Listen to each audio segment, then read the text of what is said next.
virus ကမ္ဘာပေါ်မှာ virus မျိုးစုံရှိပါတယ် corona virus ebola virus ဒီ virus တွေအကြောင်းတော့အတော်များများသိကြမှာပါဒီနေ့တော့ virus ပေါင်း16000နဲ့ပြည့်နေနေတဲ့ Resident Evil ကိုအနှစ်ချုပ်ကြည့်မယ်ဗျာချင်းကလာအပြင်18ရာစု Travis Company ရဲ့အုပ်ကြီး Henry Travis ဆိုတဲ့ငယ်လေးကအာဖရိကအနောက်ပိုင်းမှာထူးဆန်းတဲ့အပင်တွေကိုသူတည်တနာလုပ်နေခဲ့ပါတယ်ဒီအပင်တွေကဆေးပေါ်လို့ရတယ်လို့ဇီဝလက်နက်အဖြစ်လဲထွင်းသုံးလို့ရတယ်ဗျ Henry ကအာဖရိကမှာ research လုပ်ရင်သူသိလာခဲ့သမျှတွေစာအုပ်ထုတ်လိုက်ပါတယ်ပြီးတော့ကဘာနဲ့ဖြန့်နေပေါ့ဗျ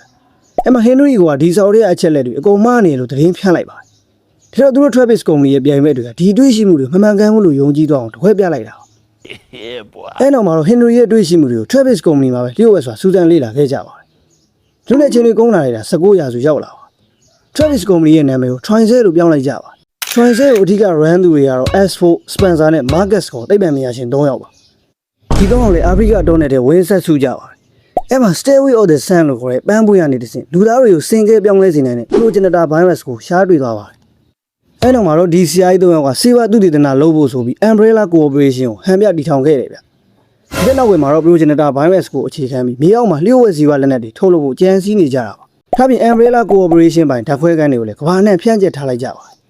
်ဒီမှာတော့ Dr. Marcus ကမြော့ DNA နဲ့ progenitor virus သမားပြီးလူတွေကို zombie ဖြစ်စေတဲ့ T virus ကိုဖန်တီးချလိုက်ပါတယ် Motherfucker အကြောင်းသူချင်းအာနာထလူကြပါလေစပင်ဆာသူ့ရဲ့တပည့်ရင်းဖြစ်တဲ့ Wesker ကိုလုပ်ပြီး Marcus ကိုလောက်ကြံခိုင်းပါတယ်သူလည်း Marcus ရှော့သွားတာပါ1998ရောက်မှာတော့ Arkline တောင်တန်းပေါ်က Spencer ရဲ့ mansion အိုးမှာ virus ပိုးကြီးစိမ့်ထွက်ပုံပါတယ်ကျိုးစံအနေနဲ့လူသားစားရဲ့လူသက်မှုတွေဖြစ်လာတာပါ Star လို့ခေါ်တဲ့ဒေသခံထူရဲတပ်ဖွဲ့ဝင် Chris Raffi နဲ့ Jay Valentine တို့ Spencer Mansion စီတွားဆက်စုကြပါတယ်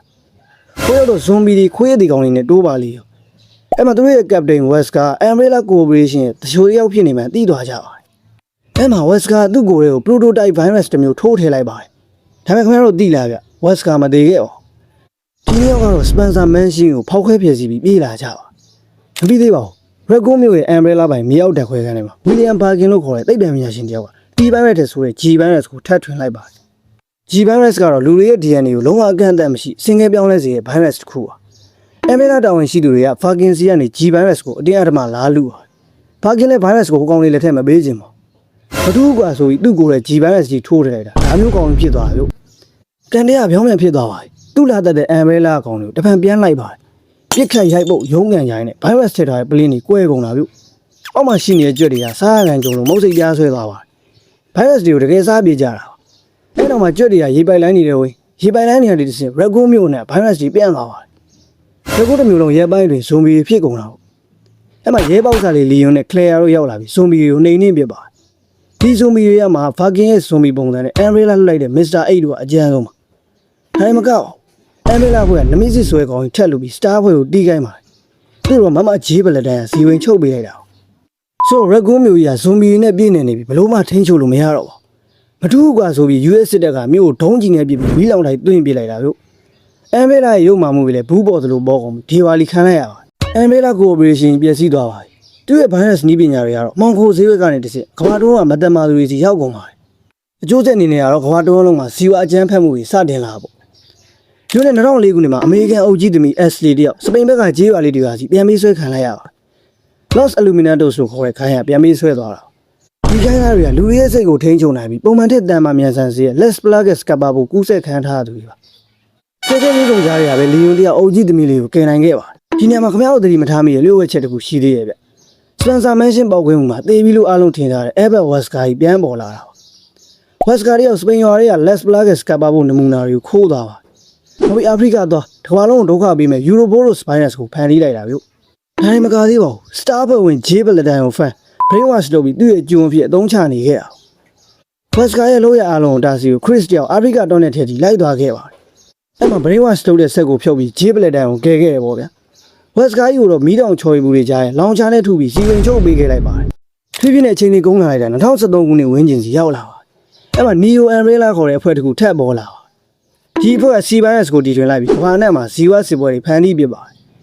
အဆိုးဆုံးကတော့ US သမ္မတကြီးကိုပါဇုံမီဖြစ်အောင်လှုပ်ကြံပြကြတာဗျဇုံမီဖြစ်သွားတဲ့သမ္မတကြီးလေလီယွန်လက်ချက်နဲ့နက်ရဆန်းသွားခဲ့ရပါနောက်ဆုံးမှာတော့ Leon Chris နဲ့ Muller တို့3ယောက်ပေါင်းပြီး Neo Umbrella ပိုင်းဓာတ်ခွဲခန်းတွေကိုအမုတ်ချေးပေးလိုက်ကြပါဒီနေ့2019ခုနှစ်စီရောက်လာပါ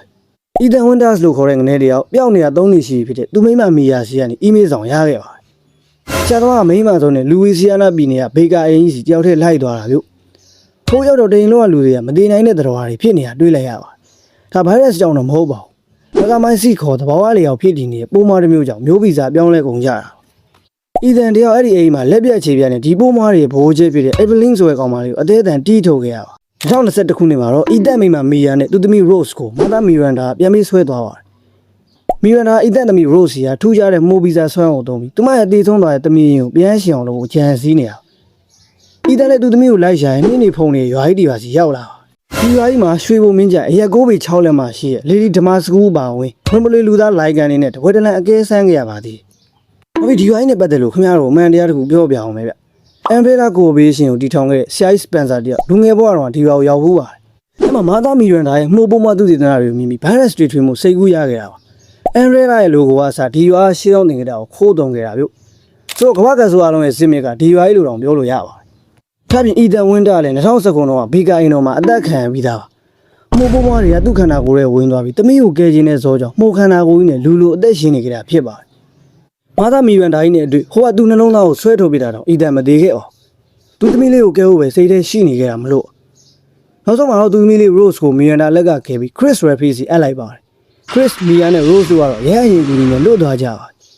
။ Ethan ကတော့သူ့ကိုယ်သူအသေးခံဘုံခွဲရွာကြီးတွေကမှုပိုးတွေကိုမီးလောင်လိုက်တွင်းပစ်ခဲ့ဇာသိမ်းသွားခဲ့ပါတယ်။ဆိုတော့ဗျခုကြည့်နေတဲ့ Lady Damascus နဲ့တွေ့ကျင်နေသူပါလာပြုတ်ပိုင်လည်းကုန်းမှာဥဝင်လင်းလင်းရေးသွားကြအောင်ဗျာ။